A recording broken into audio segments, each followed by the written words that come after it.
You are standing barefoot in a stone courtyard in Sparta. Above you, the city is quiet, too quiet. 3 days ago, your home burned. Your children are already dead. The march is over. The shouting stopped hours ago. Now comes something worse. 31 women stand beside you in perfect rows, not chained, not guarded closely, counted. A man approaches from the far end of the courtyard. He does not introduce himself. He doesn't need to.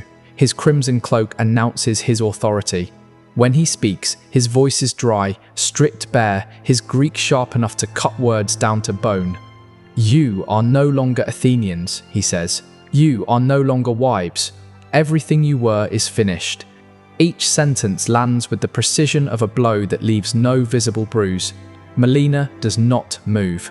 She has already learned that movement attracts attention, and in Sparta, attention is never a gift. They now belong to the state, not as common slaves. Slaves serve with their hands. They will serve differently. He speaks of distribution, of the city's needs, of functions. The words are administrative, almost neutral, as if he were discussing the movement of resources, not the erasure of lives. And in that moment, Melina understands something essential. The true horror is not immediate violence. It is the system that replaces it. A mechanism that requires no anger, no sadism. Rules are enough. Records are enough. Decisions made far from the faces of those who suffer them are enough. Sparta does not scream. Sparta classifies. The man turns and walks away without waiting for acknowledgement. The silence thickens. The Spartan women step forward and begin separating the group with calm efficiency. Melina feels herself crossing an invisible threshold, not into chaos, but into something far worse. A machine that already knows what to do with her. No voices are raised. They don't need to be. Their gestures are brief and exact, like signals memorized long ago. The women are divided into equal groups, 8 in each, and led toward different buildings lining the courtyard. Melina walks with her eyes lowered, counting her steps, forcing her thoughts into order. In Sparta, she senses that thinking too much is a dangerous luxury. The building they lead her into is austere, built of bare stone with no ornament, no symbol. Inside, the air is cool. It smells faintly of clean water. There are no chains, no screams. That absence unsettles her more than either would have. A woman waits beside a stone table and a vessel. Her face shows neither curiosity nor rejection, only function. When she speaks, her tone is neither kind nor hostile. It is the voice of someone who has repeated the same task too many times to retain emotion. Melina understands without being told. She must comply before being asked. She has already seen how this place works. Here, resistance does not halt the process. It only slows it and makes it more uncomfortable. She answers each question in a steady voice, as if every response buys a few seconds of calm. The woman marks symbols onto a wax tablet. She does not explain their meaning. She does not need to. In Sparta, knowledge belongs to those who govern, not to those who are governed. When it is finished, Melina is led to a shared room. Other women sit in silence. Some stare at the floor. Others study the walls, as if searching for cracks that do not exist. No one speaks. Silence becomes a shared language, a form of protection. That night, food and water are brought. Enough. Carefully measured. Melina notices the precision and understands something more about the system enclosing her. This is not careless cruelty. It is selective care. What is useful is preserved. Everything else is expendable. Sparta does not waste resources, and now she is one of them.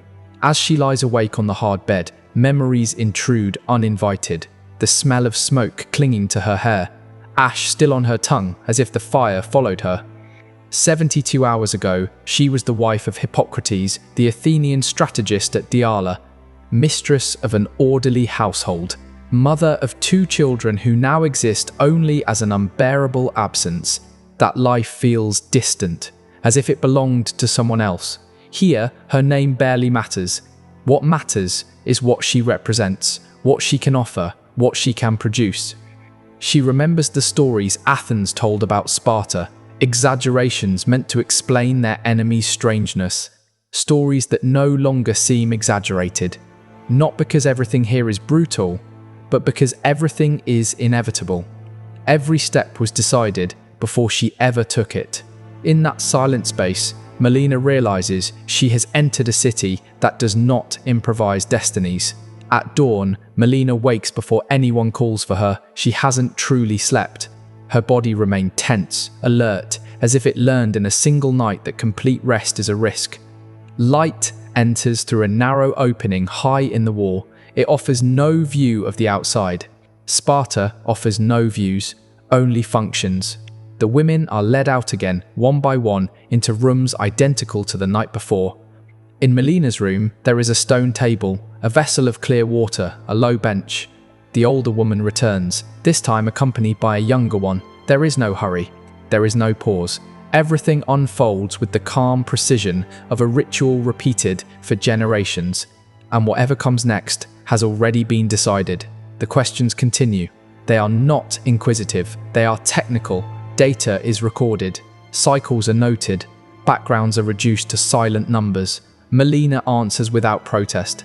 She has already understood that here neither consent nor resistance is required, only cooperation. When the wax tablet fills with markings once more, Melina senses that something final has occurred, even though she cannot yet name it. She has not been judged. She has not been condemned. She has been classified. As she is led from the room, she hears muffled sounds drifting from behind other doors. No words, only restrained emotion. Sparta does not require shouts to impose its will. Control is exercised through anticipation. Each woman imagines her own fate, and that private imagining proves more effective than any explicit threat. Back in the inner courtyard, Melina studies the architecture with new awareness. Everything here is built to last. Nothing is built to comfort. The stones are not beautiful, but they endure. Sparta does not construct to please. It constructs to remain. The same principle applies to people. Those who fit the structure are preserved. Those who do not are corrected, reassigned, or removed from the calculation altogether. When a Spartan woman approaches and instructs her to follow, Melina rises immediately. She has already learned the most important rule of this place. Those who hesitate are lost. As she walks, she makes a decision so small it barely registers as thought. Sparta may control her body, her time, her immediate future, but it will not fully control her mind. That fragile decision, barely formed, barely named, becomes her first act of resistance. To understand what is about to happen to Melina, it is necessary to step backward in time. Long before she ever stood in this courtyard, Sparta was not born an anomaly. It became one through accumulated decisions, made under pressure, justified by fear, refined by generations who learned to live without alternatives. Centuries earlier, Sparta conquered fertile land. It could not govern without constant anxiety. The subjugated population was large, persistent, impossible to absorb completely. They lived beside their conquerors, working the soil, preserving memory and resentment. From that moment, the city learned a lesson that would define it. Survival would depend on control, not consensus, not persuasion, control. This need reshaped every aspect of Spartan life. Childhood ceased to be a space of protection and became a phase of preparation. Family yielded to the collective. Affection became a liability. Anything that did not reinforce dominance was reduced or removed. The body ceased to belong to the individual. It became a resource managed by the city, not through personal malice, but through systemic coherence. Over time, that coherence was praised as virtue. Spartans learned not to doubt, not to question, not to require explanation. Doubt was seen as a crack through which chaos could enter. Critical thinking was replaced by ritual. Ritual hardened into habit. And when a practice becomes habit, it stops appearing cruel. It simply is. Melina, seated now on a stone bench, becomes the result of this logic. She is not hated. She is not punished for being an enemy. She is absorbed into an ancient calculation, one that determines who serves, how they serve, and for how long. Melina does not yet understand every detail of this system, but she feels its weight, in the way she is watched, in the precision with which she is moved. In the total absence of explanation, the training Sparta imposed on its children sought more than strong bodies. It saw unwavering minds. From early childhood, obedience was taught without question, endurance without complaint. This was not punishment, it was conditioning. Every deprivation, every test was designed to erase a specific response. Over time, this produced men who required no explicit orders. They knew what was expected because the system had replaced morality itself. They no longer distinguished between permitted and forbidden. They distinguished between useful and useless. Everything else was noise. And in the shadow of this training existed a final stage, reserved for those who had already proven they could act without internal restraint. It was never discussed openly, only hinted at through euphemism, as if naming it directly might fracture the order it upheld. A space where obedience was perfected, where actions occurred without witnesses, without questions. Melina does not know its details, but she senses its presence like pressure in the air. The women whisper at night, fragments of stories, unconfirmed accounts. In Sparta, fear rarely requires proof. Possibility is enough. From the outside, Sparta appears calm, disciplined, ordered. But beneath that surface, tension never dissipates. It accumulates. The city endures because everyone accepts their role. Melina understands that the men raised in this environment are not individual monsters. They are the logical outcome of a system that eliminated doubt as a survival instinct. They have learned to sever feeling from action, to act without reflection, to obey without question. And it is these men who decide the fate of those who fall into Sparta's hands, not out of hatred, not for pleasure, but out of habit, out of consistency with a system that allows no exception. As she watches them move through the courtyard, Melina recognizes an uncomfortable truth. Resistance alone will not save her. To survive here, she must understand the system well enough to anticipate it. She must learn to think the way Sparta thinks, without becoming it entirely. The woman who enters the room does not present herself as a guard or a caretaker. She presents herself as an intermediary. She is young, strong. Her posture reflects years of physical discipline. Melina recognizes this kind of body immediately. It is not accidental. It is the result of a culture that elevates resilience above all else. "My name is Gorgo," the woman says. She offers no comfort, only information. In Sparta, that is the closest thing to courtesy. Gorgo explains the situation in short, measured sentences. The evaluations have already been completed. The marks on the tablets have been reviewed. Melina has been deemed suitable for a domestic assignment, not as an equal, not as a guest, as part of a secondary household structure designed to fulfill a specific need of the state. Melina listens without interruption. She understands that every phrase has been rehearsed, passed down from woman to woman across generations. The exchange makes one thing unmistakably clear. This assignment is not a privilege. It is a classification. Other outcomes exist for those who fail to meet the criteria. Gorgo does not describe them. She doesn't need to. The silence surrounding those alternatives is enough. In Sparta, what is not named is often what is most feared. "If you cooperate, you will live," Gorgo says plainly. "If you don't, you will be reassigned." There is no threat in her voice, only fact. Melina understands that, to Gorgo, this is honesty. There are no promises, no apologies. In that moment, Melina realizes something unsettling. Spartan women do not see themselves as victims. They do not see themselves as oppressors. They see themselves as necessary. When Gorgo rises to leave, she leaves one sentence behind. "Tomorrow, you will know your fate." She adds nothing more. There is no need. Melina is left alone, aware that her future now depends on an administrative decision made by people she will never meet. The man waiting in the courtyard does not move as Melina approaches. He stands with a stillness that is not passive, but alert. He is not young, but his body retains the density of long training. His face shows no curiosity, no impatience, only evaluation. His name is Cleomenes. She does not speak it. She knows it from the way Spartan women adjust their posture in his presence. from the subtle shift that follows men accustomed to authority without announcement. He is a full citizen, someone who has endured every stage of the system and survived. In Sparta, that alone confers power. Cleomenes speaks without warmth. He does not mention feelings or expectations. He speaks of continuity, inheritance, domestic stability. Melina answers carefully. She is neither submissive nor defiant. She has learned that extremes invite suspicion. She speaks plainly, without ornament, mirroring Spartan restraint. The adjustment is noticed.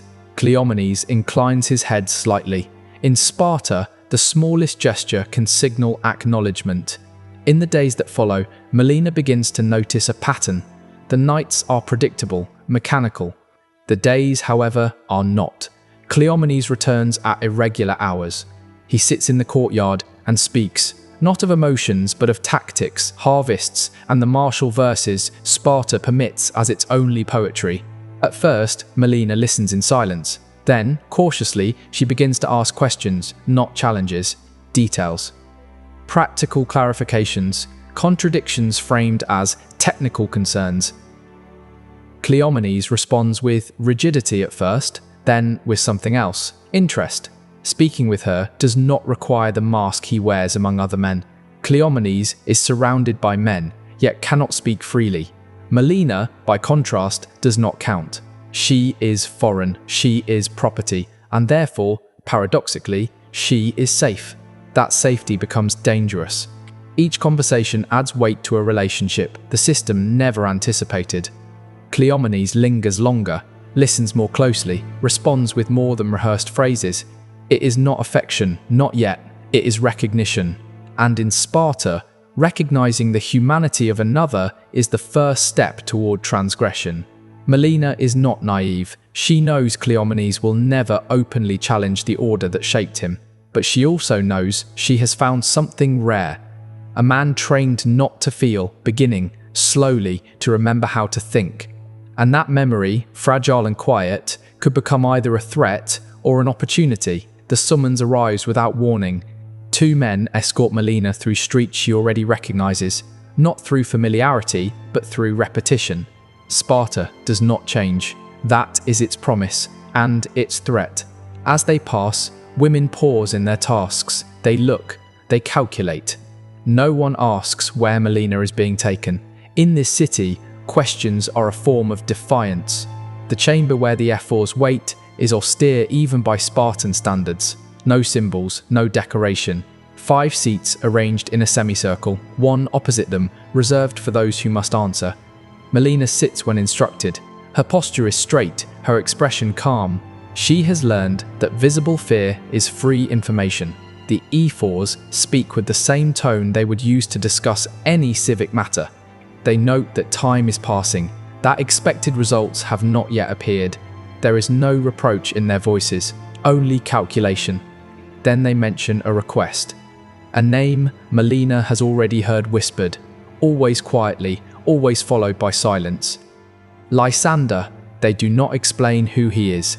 The weight of the name makes its significance clear. The request, they say, is unusual. It does not promise continuity. It does not ensure stability. It carries risk to what the city currently values in her, and yet it is supported by influence. The ephors do not frame this as a threat. They present it as an administrative dilemma. Granting the request has a cost. Denying it has a cost as well. For the first time since arriving in Sparta, Melina is offered something they call a choice. Accept and assume the consequences. Refuse and accelerate the demands placed on her current assignment. This is not a moral decision. It is a transfer of responsibility. Whatever happens, the city will remain blameless. Melina recognizes the trap immediately. There is no real choice. Both paths lead to loss, only by different routes. But she also recognizes something else. The fact that she is being consulted at all means her status has shifted. She is no longer entirely expendable. Not yet secure, but no longer invisible. She answers without raising her voice. She chooses to remain where she is. She chooses the path she understands, however narrow it may be. The ephors nod. As if this response confirms an expectation, They remind her that time continues to move, that the city is watching. Then she is dismissed, no ceremony, no farewell. That night, when Melina returns to Cleomenes' house, she knows the margin for error has shrunk. Her survival no longer depends solely on obedience, or even comprehension. It depends on anticipation. For the first time, she begins to think not only about enduring the system, but about shifting its balance, even if the cost is transformation in ways she never imagined. Cleomenes' house offers no safety.